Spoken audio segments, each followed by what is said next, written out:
Hello मेरे प्यारे बच्चों, कैसे हो आप सब। मैं उम्मीद करता हूं कि आप सब बहुत अच्छे होंगे। प्यारे बच्चों, आज की क्लास आपके लिए बहुत महत्वपूर्ण क्लास होने वाली है और आज की क्लास में हम पढ़ेंगे क्लास 6 का सेकंड चैप्टर। प्यारे बच्चों, पहला चैप्टर हमने पढ़ लिया है क्लास 6 के साइंस का और उसके 3 पार्ट में हमने पढ़ा था।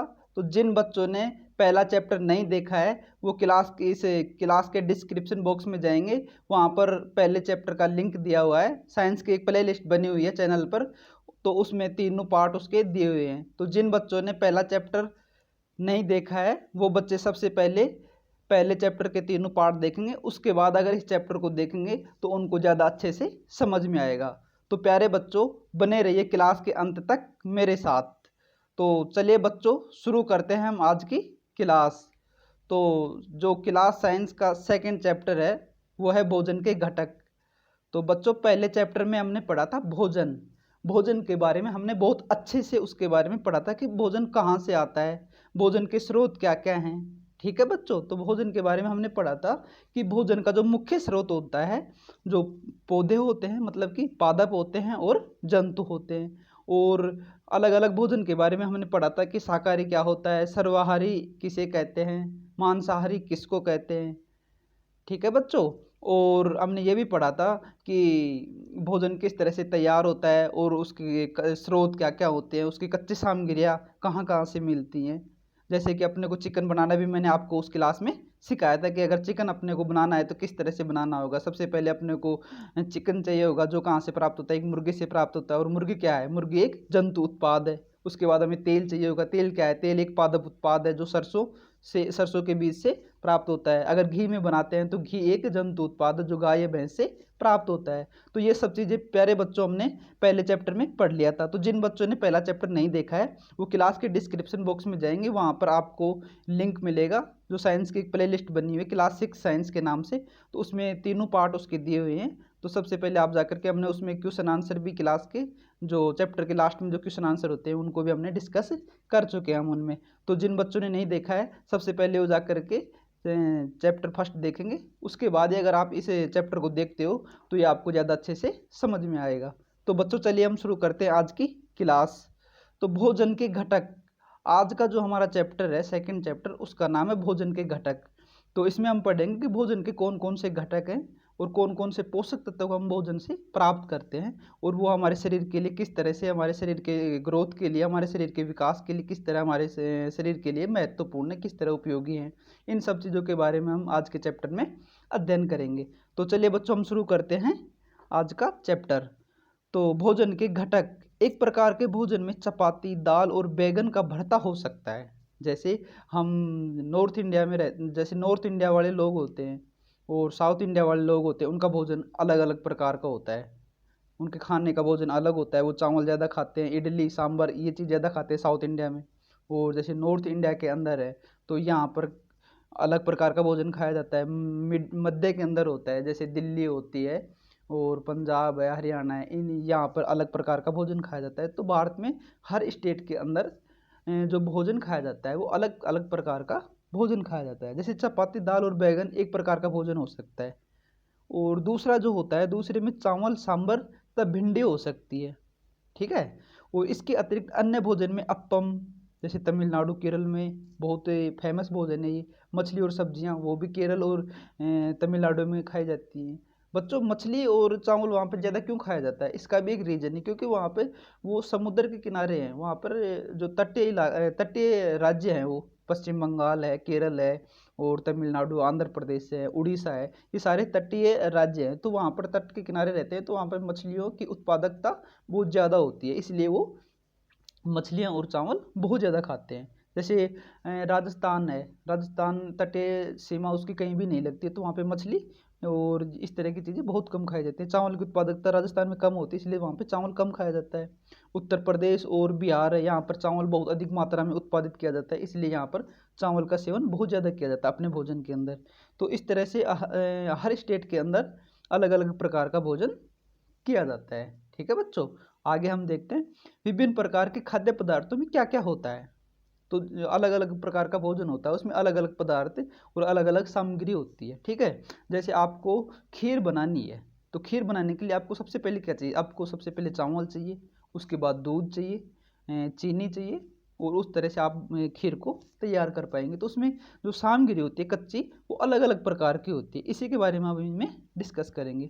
प्रत्येक व्यंजन एक या एक से अधिक प्रकार के कच्चे सामग्री से बना होता है। ठीक है बच्चों, तो अभी मैंने आपको बताया कि खीर जो होती है अलग अलग सामग्री उसमें मिलाकर हम खीर को बनाते हैं। जैसे आपको चिकन बनाना है तो उसमें अलग सामग्री होगी। तो प्रत्येक जो व्यंजन होता है, प्रत्येक जो खाद्य पदार्थ होता है, अलग अलग सामग्री से बना होता है, जो हमें पादपों या जंतुओं से मिलते हैं। तो ये पहला चैप्टर में हमने पढ़ ही लिया था कि जितना भी हम अपने भोजन के जो स्रोत होता है, पादप और जंतु होते हैं। आगे है, इस कच्चे सामग्री में हमारे शरीर के कुछ आवश्यक पोषक घटक हैं। इन घटकों को हम पोषक कहते हैं। जैसे कि जितने भी हम खाद्य पदार्थ, खाद्य सामग्री खाते हैं, तो उनसे हमें क्या मिलती है, ऊर्जा मिलती है। तो ये जो ऊर्जा मिलती है जिन पदार्थों से, तो कुछ पदार्थों से हमें ऊर्जा मिलती है, कुछ पदार्थ होते हैं जो हमारे शरीर की ग्रोथ के लिए, वृद्धि के लिए आवश्यक होते हैं। कुछ हमारे जो रोगों से हमारे शरीर की रक्षा करते हैं। ठीक है बच्चों, तो ये सारी चीज़ें क्या होती है, इन सब चीज़ों को अगर मिला करके हम एक शब्द में बोलें तो ये क्या कहलाते हैं, पोषक कहलाते हैं हमारे शरीर के लिए। हमारे भोजन में मुख्य पोषक कौन कौन से, देखिए बच्चों, कार्बोहाइड्रेट, प्रोटीन, वसा, विटामिन तथा खनिज लवण, ये हमारे शरीर के मुख्य रूप से पोषक पदार्थ हैं। इसके अतिरिक्त भी हमारे भोजन में रुक्षांश तथा जल भी शामिल, जिनकी हमारे शरीर को आवश्यकता होती है। रुक्षांश होता है, इससे हमारे शरीर को किसी प्रकार की कोई ऊर्जा प्राप्त नहीं होती, लेकिन ये हमारे शरीर में बहुत आवश्यक है। हमारे शरीर की ग्रोथ और वृद्धि के लिए ये चीज़ें आवश्यक है। ठीक है बच्चों, तो आगे हम देखते हैं विभिन्न पोषक हमारे शरीर के लिए क्या क्या करते हैं। हमने 3 पोषकों कार्बोहाइड्रेट, प्रोटीन तथा वसा के लिए खाद्य पदार्थों का परीक्षण किया। तो प्यारे बच्चों, क्लास के अंत में मैं आपको एक परीक्षण करके दिखाऊंगा, एक एक्सपेरिमेंट करके दिखाऊंगा, जिसमें कार्बोहाइड्रेट, प्रोटीन तथा वसा, इनका हम परीक्षण करेंगे कि अगर प्रैक्टिकल जैसे लैब में करते हैं तो उस तरह से आपको मैं करके दिखाऊंगा कि अगर किसी पदार्थ में प्रोटीन अवेलेबल है, प्रोटीन उपस्थित है, वसा उपस्थित है, कार्बोहाइड्रेट उपस्थित है, तो हम कैसे पता करें उसका। तो क्लास के अंत में हम उसके बारे में डिस्कस करेंगे। अभी हम इनके बारे में रीडिंग कर लेते हैं। विटामिन तथा खनिज लवण जैसे अन्य पोषक भी हमारे विभिन्न खाद्य पदार्थों में उपस्थित होते हैं। प्रोटीन, कार्बोहाइड्रेट, प्रोटीन तथा वसा, इनके अलावा विटामिन तथा खनिज लवण जैसे पोषक भी हमारे खाद्य पदार्थों में उपस्थित होते हैं। ठीक है बच्चों, कार्बोहाइड्रेट तथा वसा, कार्बोहाइड्रेट मुख्य रूप से हमारे शरीर को ऊर्जा प्रदान करती है। कार्बोहाइड्रेट हमें बहुत सारी चीज़ों से मिलते हैं, मुख्य रूप से चावल से सबसे ज़्यादा कार्बोहाइड्रेट हमारे को प्राप्त होती है। तो ये हमारे शरीर को क्या करती है, हमारे शरीर को ऊर्जा प्रदान करती है। हम जो भी कार्य करते हैं, तो जो भी काम करते हैं, तो उसमें हमारी क्या होती है, ऊर्जा खपत होती है। और ये ऊर्जा हमें मिलती कहाँ से, ये ऊर्जा हमें भोजन से प्राप्त होती है। जैसे चावल खाते हैं तो चावल से हमें ऊर्जा प्राप्त होती है, उससे क्या मिलती है, कार्बोहाइड्रेट, और कार्बोहाइड्रेट टूट करके हमें ऊर्जा देती है। वसा से भी ऊर्जा मिलती है हमें। ठीक है बच्चों, लेकिन उतनी ही वसा से हमें क्या मिलती है, कार्बोहाइड्रेट की तुलना में वसा से हमें ज़्यादा ऊर्जा मिलती है। जैसे आपको एक कटोरी ये कार्बोहाइड्रेट खाया और एक कटोरी वसा खाया, तो जो वसा की एक कटोरी है उससे आपको कार्बोहाइड्रेट से ज़्यादा ऊर्जा मिलती है। कार्बोहाइड्रेट की तुलना में वसा की एक कटोरी से ज़्यादा ऊर्जा मिलती है। जैसे आपने 100 ग्राम कार्बोहाइड्रेट खाया, जैसे कि 100 ग्राम चावल खाया आपने और 100 ग्राम घी खाया, क्योंकि घी में जो तेलीय पदार्थ होते हैं उनमें वसा पाई जाती है। तो 100 ग्राम घी खाया आपने और 100 ग्राम आलू खाया या 100 ग्राम चावल खाया, तो जो 100 ग्राम तेल होता है उससे आपको 100 ग्राम चावल के अपेक्षा ज़्यादा ऊर्जा प्राप्त होगी। तो जो वसा होती है, जितने तेलीय पदार्थ होते हैं, तो उनसे हमें वसा मिलती है, और वसा से कार्बोहाइड्रेट की तुलना में अधिक ऊर्जा प्राप्त होती है, उससे हम अधिक काम कर सकते हैं। ठीक है बच्चों, वसा और कार्बोहाइड्रेट युक्त भोजन को ऊर्जा देने वाला भोजन भी कहते हैं। वसा और कार्बोहाइड्रेट का बस हमारे शरीर के लिए कितना काम, इतना सा काम है कि हमारे शरीर को ऊर्जा प्रदान करते हैं। इसके अलावा इनका आगे कोई काम नहीं है, बस ऊर्जा प्रदान करते हैं, जिससे हम कोई भी काम करने के लिए अपने शरीर को एनर्जी मिलती है, और वो एनर्जी काम करने में हमारी लॉस्ट होती रहती है। आगे है प्रोटीन। प्रोटीन की आवश्यकता शरीर की वृद्धि तथा स्वस्थ रहने के लिए होती है। प्रोटीन युक्त भोजन को प्राय शरीर वर्धक भोजन भी कहते हैं।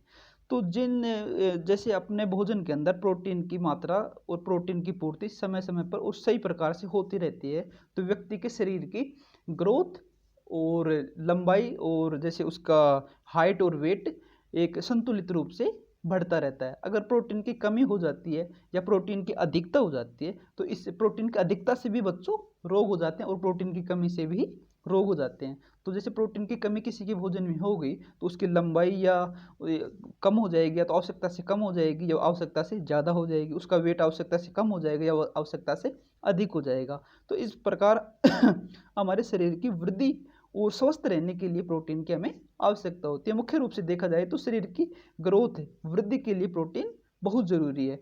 तो हमें अपने भोजन में प्रोटीन युक्त पदार्थों का यूज करते रहना चाहिए। विटामिन, प्यारे बच्चों, विटामिन के बारे में मैंने एक अलग से वीडियो बनाया है, और आप चैनल की प्लेलिस्ट पर जा करके साइंस की एक प्लेलिस्ट बनी हुई है, तो उसमें विटामिन का मैंने 15 मिनट का एक वीडियो बनाया है, और उसमें बहुत ही अच्छे तरीके से सारे विटामिन के बारे में, इनसे कौन कौन से रोग होते हैं और कहाँ कहाँ से हमें विटामिन मिलता है, इन सब के बारे में अच्छे से बता रखा है। तो हम इसका थोड़ा सा ओवरव्यू यहाँ पे देख लेते हैं। और अगर आपको ज़्यादा अच्छे से पढ़ना है, और आपको पढ़ना ही चाहिए, प्ले लिस्ट में जा करके वो वीडियो आपको सबको देखनी चाहिए। इस क्लास के ख़त्म होने के बाद आप वो प्ले लिस्ट में जाइए और विटामिन वाली अच्छे से देखिए। तो बच्चों, विटामिन रोगों से हमारे शरीर की रक्षा करती है। विटामिन का काम क्या होता है?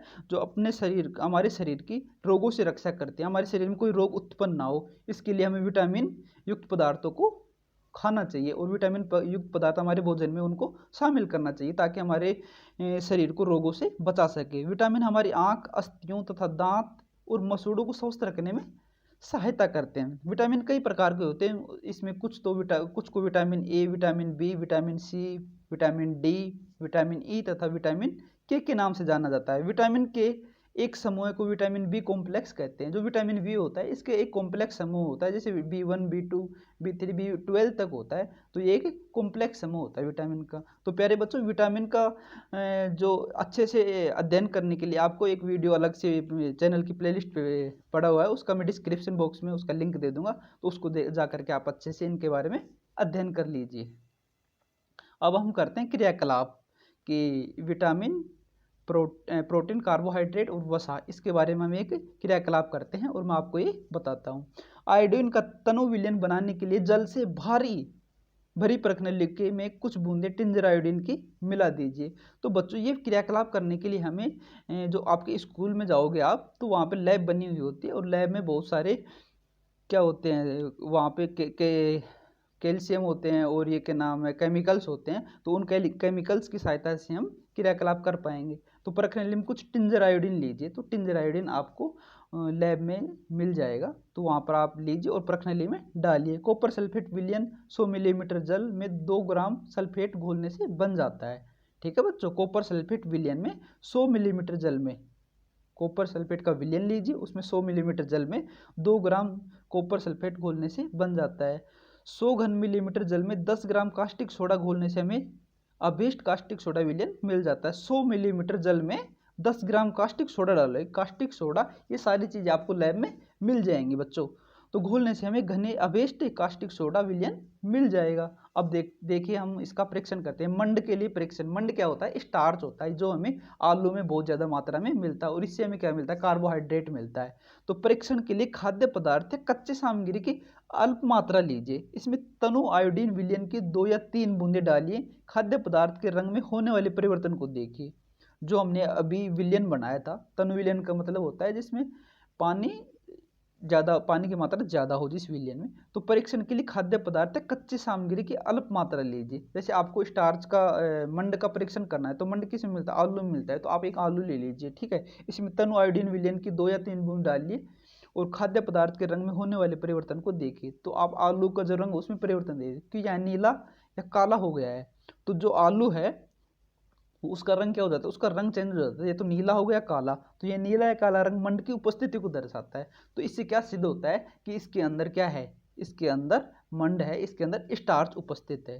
तो प्यारे बच्चों, फिर से आप समझने की कोशिश कीजिए कि जैसे एक आलू लीजिए आपने, ठीक है। मंड का हम परीक्षण करते हैं, तो मंड का मतलब होता है स्टार्च। तो स्टार्च सबसे ज़्यादा आलू में उपस्थित होता है। तो सबसे पहले हम आलू के बारे में ही समझ लेते हैं। तो जो विलयन हमने पीछे अभी लैब में बनाया था, है ना, तो उसको हम लेकर के और आलू पर डालते हैं। 2-3 बूंदे आलू पर डालते हैं। आलू पर डालने के बाद हम देखते हैं कि आलू के रंग में परिवर्तन होता है। आलू का रंग या तो नीला हो जाता है या काला हो जाता है। अगर ऐसा होता है तो इससे क्या प्रूफ होता है? इससे ये प्रूफ होता है कि जो आलू होता है इसके अंदर मंड उपस्थित है, इसके अंदर स्टार्च उपस्थित है। ठीक है बच्चों, आई होप ये आपको बहुत अच्छे से समझ में आ गया होगा। अब हम करते हैं प्रोटीन के लिए परीक्षण। अब ड्रॉपर की सहायता से परख नली में 2 बूंद कॉपर सल्फेट का विलयन तथा 10 बूंद कास्टिक सोडा का विलयन डालकर अच्छी तरह हिलाकर कुछ मिनट के लिए परख नली को रख दीजिए। ठीक है बच्चों। बैंगनी रंग खाद्य पदार्थ में प्रोटीन की उपस्थिति को दर्शाता है। तो जो होता है उसमें बैंगनी रंग का बन जाता है, वो जो विलयन हमने लिया है उसका रंग क्या हो जाता है, बैंगनी रंग हो जाता है। इसी के प्रूफ होता है कि इसमें प्रोटीन उपस्थित है। प्रोटीन के परीक्षण के लिए किसी खाद्य पदार्थ की थोड़ी मात्रा लीजिए। जैसे प्रोटीन अपने को बहुत सारी चीज़ों से मिलता है, जैसे दाल होती है, अंडा होता है, तो सबसे पहले आप अंडे का ही लीजिए। दूध में भी प्रोटीन पाया जाता है बहुत अच्छी मात्रा में। तो अंडे का परीक्षण करते हैं हम। तो अंडे के अंदर डाल करके ये जो हमने विलयन बनाया था उसकी कुछ बूंदे अंडे में डालिए। अगर ये बैंगनी रंग का हो जाता है तो इससे प्रूफ होता है कि अंडे के अंदर प्रोटीन पाया जाता है। दूध में भी ये परीक्षण आप कर सकते हो। जो विलयन हमने बनाया उसकी कुछ बूंदें दूध में डालिए। अगर दूध का रंग बैंगनी रंग का हो जाता है तो इससे ये प्रूफ हो जाएगा कि इसके अंदर प्रोटीन उपस्थित है। ठीक है बच्चों। आगे हम देखते हैं वसा के परीक्षण के लिए। अब वसा के परीक्षण के लिए क्या करना, अपने को खाद्य पदार्थ की अल्प मात्रा लीजिए। खाद्य पदार्थ जैसे कि आप घी ले लीजिए, घी के अंदर वसा अच्छी मात्रा में होती है। इसमें एक कागज के टुकड़े में लपेटकर कूटिए। कागज के टुकड़े में लपेट कर उसको कूटिए। ध्यान रखिए कागज फट ना जाए, कागज को फट ना जाए। इस तरह से अपने को कूटना नहीं है, आराम आराम से उसको कूटना है। अब कागज को सीधा कीजिए और ध्यानपूर्वक देखिए क्या इस पर तेल के धब्बे हैं। अगर उस पर तेल के धब्बे बन जाते हैं तो कागज को किसी प्रकाश के सामने लेके आइए। ठीक है। अगर कागज को प्रकाश के सामने लेके आइए तो आपको क्या दिखाई देगा, उसके तेल के धब्बे दिखाई देंगे। तो इससे क्या प्रूफ होता है कि इसके अंदर वसा उपस्थित है। तो बच्चों ये थे आज की अपनी क्लास। आई होप आपको बहुत अच्छी लगी होगी और बहुत सारी नई चीज़ें आपको सीखने को मिली होंगी। तो बच्चों आज की जो अपनी क्लास का जो क्वेश्चन है वो है, क्या एक ही खाद्य पदार्थ में एक से अधिक पोषक तत्व उपस्थित हो सकते हैं। प्यारे बच्चों इस क्वेश्चन का आंसर आपको कमेंट बॉक्स में कमेंट करके देना है। और आपके डीजे सर बहुत अच्छे से आपके कमेंट डेली पढ़ते हैं, तो ज़रूर आपको इस क्वेश्चन का आंसर कमेंट बॉक्स में कमेंट करना है। प्यारे बच्चों कोरोना वायरस की बहुत खतरनाक लहर चल रही है। आपको मास्क प्रॉपर तरीके से पहनना है, हाथों को बार बार सैनिटाइज करते रहना है और घर पर रहना है। बहुत ज़रूरी काम के लिए घर से बाहर निकलना है। दोस्तों क्लास को अंत तक देखने के लिए आपका बहुत बहुत धन्यवाद। और अगर आप इस चैनल पर नए हैं या अभी तक आपने चैनल को सब्सक्राइब नहीं किया है तो सबसे पहले चैनल को सब्सक्राइब कर लें, बेल आइकन को ऑन कर लें ताकि आने वाली न्यू वीडियो की नोटिफिकेशन आप तक पहुंच सके। और क्लास अच्छी लगी हो तो क्लास को लाइक करें और क्लास को शेयर ज़रूर करें, क्योंकि जिन बच्चों की लॉकडाउन में पढ़ाई नहीं हो पा रही है उन तक भी इन क्लास को पहुँचाएँ। अगर आप 2 बच्चों तक या 3 बच्चों तक या 1 बच्चे तक भी आप क्लास को पहुँचा देते हो और वो बच्चा क्लास लेकर के पढ़ पा रहा है तो इससे अच्छा काम कोई और नहीं हो सकता। क्लास के बारे में कमेंट बॉक्स में कमेंट करके अपनी राय ज़रूर दें। क्लास कैसी लगी, क्या आपके डाउट रहे, अगर कोई डाउट रहता है तो क्लास कमेंट बॉक्स में आप कमेंट करके पूछ सकते हैं। क्लास कैसी लगी इसके बारे में कमेंट बॉक्स में कमेंट करके ज़रूर बताइए। धन्यवाद बच्चों, धन्यवाद दोस्तों।